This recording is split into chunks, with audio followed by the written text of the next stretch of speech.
Hello guys, welcome എൻ്റെ ചാനലിലേക്ക് സ്വാഗതം. അപ്പോൾ ഇന്ന് ഞാൻ get ready with me for സ്കൂളാണ് ചെയ്യുന്നത്. കാരണമുണ്ട്, ഇത് ഞങ്ങളുടെ യു പിയുടെ ലാസ്റ്റ് ഡേ ആണ്. ലാസ്റ്റ് എന്ന് വെച്ചാൽ ഇനി എക്സാംസ് ആണ് നടത്തി വരാറ്. ഇനി അതുകൂടി ഞങ്ങൾക്ക് ഇനി ഹയർ സെക്കൻഡറിയിലാണ് പോകുന്നത്. നിങ്ങൾ യു പി എല്ലാം കഴിഞ്ഞ് ഞാൻ 7th പഠിക്കുന്നത്. 3 കൊല്ലം കൊണ്ട് ഓരോരുത്തരെ മനസ്സിലാക്കിയതൊന്നും ഒന്നുമല്ല കേട്ടോ. അങ്ങനെ ഞാൻ ഇത് സ്പെഷ്യൽ ദിവസം ആയതുകൊണ്ട് നന്നായിട്ട് ഒരുങ്ങാന്ന് വിചാരിച്ചാൽ നന്നായിട്ടൊന്നും കേട്ടോ. ഞാൻ സാധാരണ ഇങ്ങനെ പോലെ തന്നെ അതിൽ പൗഡർ ഇൻക്ലൂഡ് ചെയ്യുന്നേ ഉള്ളൂ. ഞാൻ പൗഡർ അധികം ഇടാറില്ല. ഞാൻ മോയ്സ്ചറൈസറും മാത്രമേ ഇടാറുള്ളൂ. പിന്നെ ഐലൈനർ ഇതും അത്രേ ഉള്ളൂ കേട്ടോ. അങ്ങനെ അതാണ് ഞാനിപ്പോൾ ചെയ്തുകൊണ്ടിരിക്കുന്നത്. ആദ്യം തന്നെ ഞാൻ പോൺസിൻ്റെ ആണ് മോയ്സ്ചറൈസർ എടുത്തിട്ടുള്ളത്. അപ്പോൾ അതെടുത്ത് ഞാൻ എൻ്റെ മുഖത്ത് നന്നായിട്ട് തന്നെ അപ്ലൈ ചെയ്ത് കൊടുക്കുന്നുണ്ട്. എനിക്കിതൊക്കെ ഉള്ളിൽ നല്ല പേടിയും വിഷമൊക്കെ ഉണ്ട് കേട്ടോ. എൻ്റെ എനിക്ക് അവിടെ കുഴിച്ചൊക്കെ കാണിക്കുമ്പോൾ ഞാൻ നോക്കി പഠിപ്പിക്കണം കേട്ടോ. ഇതൊക്കെ ഞാൻ നോക്കി പഠിപ്പിക്കും. ബട്ട് വീഡിയോയിൽ ഞാൻ ചെറുതായിട്ട് തയ്ക്കുന്നതാണ്. അങ്ങനെ ഇതൊക്കെ ഓക്കെ എന്നൊക്കെ നോക്കാം കേട്ടോ. ചൂടൊക്കെ ഇടുന്നത് ഞാൻ കറണ്ട് പോയതായിരുന്നു. പിന്നെ പൗഡർ ഒരു ഫ്ലേവർ റൊമാൻറ്റിക്കാണ്. ആ ഫ്ലേവറിലാണ് പൗഡർ നന്നായിട്ട് ഇൻക്ലൂഡ് ചെയ്യുന്നതാണ്. ഈ പൗഡർ എൻ്റെ മെയിൻ പണി എന്ന് വെച്ചാൽ ഞാൻ ഇത് ഇടാവുന്നത് യൂസ് ചെയ്യാറില്ല. ഞാൻ നോക്കി കളിക്കും. എനിക്ക് പൗഡർ ഇടാണ്ട് പഠിച്ചിട്ട് ഞാൻ ഊതി കളിക്കാൻ എൻ്റെ മെയിൻ പരിപാടി. അപ്പോൾ എപ്പോഴും നീ വെറുതെ എടുക്കാൻ, നീ വെറുതെ ഇങ്ങനെ ഊതി കളയുന്നത്, നിനക്ക് ആദ്യം ഇട്ട് കൊടുത്തു വെറുതെ എടുക്കുക എന്ന് ചോദിക്കുന്നോട്. അങ്ങനെ കുറച്ച് ഞാൻ ഇട്ട് കൊടുത്ത് പിന്നെ ഇട്ട് കൊടുക്കുമ്പോഴൊക്കെ കാര്യങ്ങളൊന്നും നിങ്ങൾ ശ്രദ്ധിക്കേണ്ട, സാധാരണ ഉള്ളതാണ്. ഇനിയിപ്പോൾ ഞാൻ ഇട്ട് കുറേ നേരം വരുത്തി നോക്കുന്നത് എവിടെയെങ്കിലും കൂടിയോ കുറഞ്ഞ് ഞാൻ പാർക്കിംഗ് പൗഡർ മനസ്സിലാവുന്നത് നോക്കണം. അതാണ് ഞാൻ എല്ലാത്തിനും തട്ടി നോക്കുന്നത്. കൊടുക്കുന്നില്ല കണ്ണാടി ഇതിലേക്ക് മറുപടി നോക്കുന്നുണ്ട് കേട്ടോ. എന്നിട്ട് ഇപ്പോൾ കുറഞ്ഞൊന്നും വെച്ചിട്ട് നിൽക്കുന്ന എല്ലാം കൂടി കുറച്ചിട്ട് ഒക്കെ കൊടുത്തിട്ടുണ്ട് കേട്ടോ. അങ്ങനെ എല്ലോടെ നന്നായിട്ട് അപ്ലൈ ചെയ്തിട്ടുണ്ട്. എന്നെ ഏറ്റവും കൂടുതൽ മേക്കപ്പ് ചെയ്ത് കൊള്ളാക്കാണ് എനിക്ക് തന്നെയാണ്. അതുകൊണ്ട് തന്നെ ഞാൻ ഭയങ്കര മേക്കപ്പ് ആർട്ടിസ്റ്റാണ് എൻ്റെ വിചാരം. എനിക്ക് അറിയുന്ന പോലെ തന്നെ മേക്കപ്പ് ചെയ്യും. ഞാൻ 1ാം ക്ലാസ് തന്നെ കണ്ടെഴുതാനും മേക്കപ്പ് ഇടാനും പഠിച്ചിട്ടുണ്ട് കേട്ടോ. അതിന് 1ാം ക്ലാസ്സിൽ ഞാൻ തന്നെയാണ് എൻ്റെ എല്ലാ കാര്യങ്ങളും ചെയ്തിരുന്നത്. അപ്പോൾ പുതിയ ഐലൈനറാണ്, അത് തുറക്കാൻ കിട്ടുന്നത് കഷ്ടപ്പെടുകയാണ്. അറിഞ്ഞുള്ളിലും വിചാരിച്ചു എൻ്റെ എടുത്ത് ശക്തിയോട് ഞാൻ തുറന്നു. അപ്പോൾ ഡാസ്ലറിൻ്റെ ഐലൈനർ കേട്ടോ.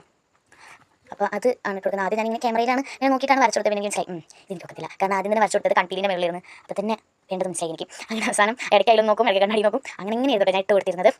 അങ്ങനെ എനിക്കിങ്ങനെ തോന്നുന്നു അയ്യോ തെറ്റുന്നുണ്ടോ, അതുകൊണ്ടോ ഞാൻ ഇടയ്ക്ക് ഇങ്ങനെ ക്യാമറയിൽ നോക്കുന്നുണ്ടായിരുന്നു. അങ്ങനെ എനിക്കിങ്ങനെ എത്തിയിട്ട് മതിയാവില്ല, എടുത്ത് ചെന്നിട്ടാണ് എഴുതി കൊടുക്കുന്നത്. കണ്ടോ, എനിക്ക് വാലിടാൻ മാത്രമാണ് അറിയാതെ ശരിക്കും പറയും ആദ്യം വാലിട്ടാണ് കണ്ണെഴുതാനും. ബട്ട് എനിക്കത് പറ്റില്ല. അതുകൊണ്ട് ഞാൻ ആദ്യം തന്നെ കണ്ണെഴുതിയാണ് വാലിടാം. വാലിടാൻ ശരിക്കും അറിയില്ല. ഞാൻ ഇങ്ങനെ വാരി ആയിട്ട് കൊടുക്കുക. പക്ഷേ ഇന്ന് കുറച്ച് വെറൈറ്റി ആയിക്കോട്ടെ എന്ന് വെച്ചിട്ട് ഞാൻ മേലൊക്കെ ഇങ്ങനെ വരച്ചു കൊടുത്തിട്ട് എഴുതിയിട്ടുള്ളത്. മേലെ ഒന്നും കൂടി ജോയിൻ ആക്കിയാണ്. അല്ലെങ്കിൽ എൻ്റെ രണ്ടൊരു ബന്ധം ഉണ്ടാവില്ല. ഇവിടെ കണ്ണെഴുതുന്ന അടിയിൽ കാര്യം കൊടുക്കും. അതാണ് എൻ്റെ സ്റ്റൈൽ. ഇപ്പോൾ കുറച്ചായിട്ടാണ് ഇങ്ങനെ തുടങ്ങിയത്. എന്താണ് ചേച്ചി, അതുകൊണ്ട് നമ്മളിങ്ങനെ അനുകരിക്കണമല്ലോ, അതുകൊണ്ട് കേട്ടോ അങ്ങനെ ചെയ്തത്. എന്ത് കണ്ണും അതേപോലെ തന്നെ എഴുതി കൊടുക്കുകയാണ്. എൻ്റെ ഇടയ്ക്ക് വ്യത്യാസം നോക്കുന്നുണ്ട് കേട്ടോ. ഞാൻ സാധാരണ കണ്ണ് എഴുതുമ്പോൾ ഇതേതൊന്നും രണ്ടിനും മനസ്സിലാവില്ല. ഇരട്ടാളാണ്, പക്ഷേ രണ്ടും രണ്ടായി തോന്നുള്ളൂ. അങ്ങനെയാണ് ഞാൻ എഴുതാറ്. അപ്പോൾ ഇവിടെ പൊക്കം കൂടി പോയി ഇവിടെ പൊക്കം കുറഞ്ഞു പറഞ്ഞിട്ട് ഇവിടെ ഇറങ്ങി ഓടാൻ പറ്റാത്തതുകൊണ്ട് ഞാൻ അവിടെ തന്നെ ഇരുന്ന് അഡ്ജസ്റ്റ് ചെയ്തു.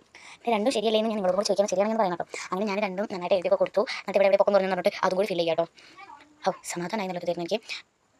ഇടയ്ക്ക് നോക്കിക്കുന്നത് എന്തിനാണ് ഞാൻ ചിരിക്കുന്നത് എനിക്ക് ഇപ്പോൾ മറന്നുപോയി. ശരിക്കും മറന്നിട്ടോ. ഇന്ന് രാവിലത്തെ വീഡിയോ ആണ്. എന്നിട്ട് ഒരു പൊട്ടും കൂടി ഇട്ടു. ശരിക്കും പൊട്ടുന്ന ഇതല്ല, ഇതിനെക്കാട്ടി കുഞ്ഞി പൊട്ടാണ് ഞാൻ ഇടാറ്. പക്ഷേ വീഡിയോക്ക് ആയിട്ട് കുറച്ച് പൊട്ടിട്ട് ടീച്ചേഴ്സ് ഒക്കെ പറഞ്ഞ് എന്തിനാണ് പൊട്ടുന്നത് ഞങ്ങൾ വായിച്ചാൽ ഞാൻ പറയും. ടീച്ചേഴ്സിൻ്റെ അവസാനത്തെ നമ്മളൊരു കാഴ്ചയല്ലേ, ഞങ്ങൾ പിന്നെ കാണാൻ പറ്റുന്നില്ല, കാരണം ഞങ്ങൾ പോയ പൊക്കം പോകാം. അതുകൊണ്ട് തന്നെ ഞാൻ ടീച്ചേഴ്സിനെ കാണാൻ വേണ്ടിയിട്ട് പൊട്ടിട്ട് കൊടുത്തു. പിന്നെ അത് ലിബാം ആട്ടോ, ലിബാമും ഇട്ടൊക്കെ കൊടുത്തു. അതൊരു വേറെ ഇത് കമ്പനി, ആ കമ്പനിൻ്റെ മൂടി മൂടിയായിരുന്നു എൻ്റെ കമ്പനിയുടെ പേര് ഇരുന്നത്. ബട്ട് അതിന് മൂടി കാണില്ല. അതുകൊണ്ട് തന്നെ ഒരു ടൈമേജിലാണ് ഞാൻ മുടി കെട്ടാൻ വേണ്ടിയിട്ട് ഇതായിരുന്നു. അപ്പോൾ ഞാൻ എന്തായാലും മുടിയൊക്കെ കെട്ടിയിട്ടുണ്ട്. കണ്ടു, ഇതാണ് എൻ്റെ ഫൈനൽ ലുക്ക്. അപ്പം എല്ലാവർക്കും ഇഷ്ടപ്പെട്ട എന്തായാലും കമൻറ്റ് ചെയ്യുക, ലൈക്ക് ചെയ്യുക, ഷെയർ ചെയ്യുക.